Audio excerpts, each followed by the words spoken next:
Flying Bunny on the PS4 combines the cute 'em up, aka cute shooter, with an endless runner. But does this game fire up a good time, or does it just end up crashing and burning?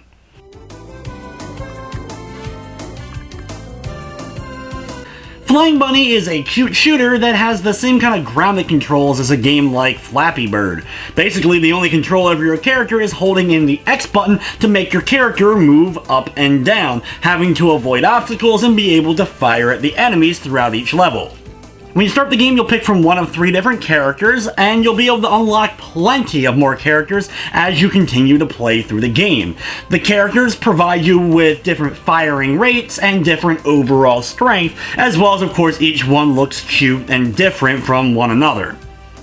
You'll then get to pick 2 different animal companions to join you, with more of them being able to unlock as you continue to play through the game. You'll have one that's kind of a stationary creature, which will give you kind of a boost, and then the other one which is an active animal friend, which will launch out a big laser move or a bomb type maneuver.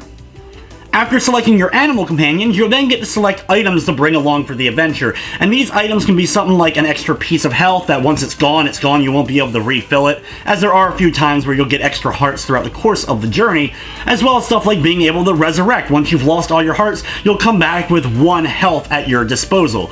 Picking these key items as well as the right animal companions is what's going to allow you to get farther and farther into the game and get better at it.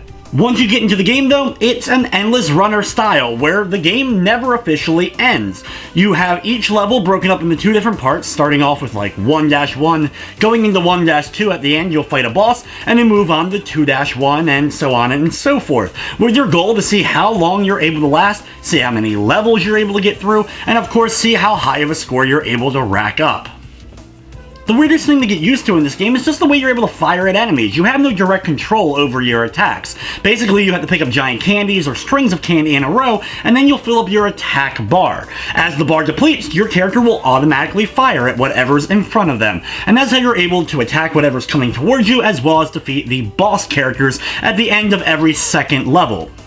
The game features over 20 different bosses for you to fight at the end of every second level. Once you defeat a boss, you'll get a giant chest, which will boost up your attack weapon. You'll always notice at the bottom of the screen next to your attack bar will be the current level that your weapon is at. You'll be able to get upgrades to that weapon and make it stronger, and being able to take out not only the harder enemies, but of course the harder bosses as you're going through.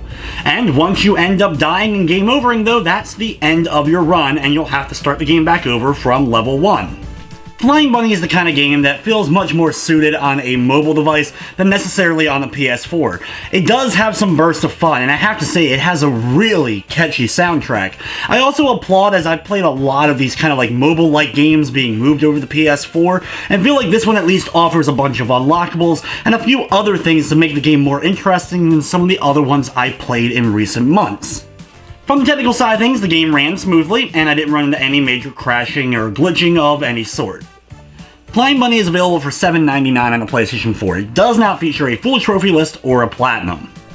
I will say, if you like the idea of Flappy Bird mixed with a cute 'em up, you'll probably have some fun with this game, but I still feel like it's a little bit overpriced for what it ends up presenting, though I do like the cute graphics and the music is pretty addictive and fun. All in all, I'm going to be giving Flying Bunny a 5 out of 10.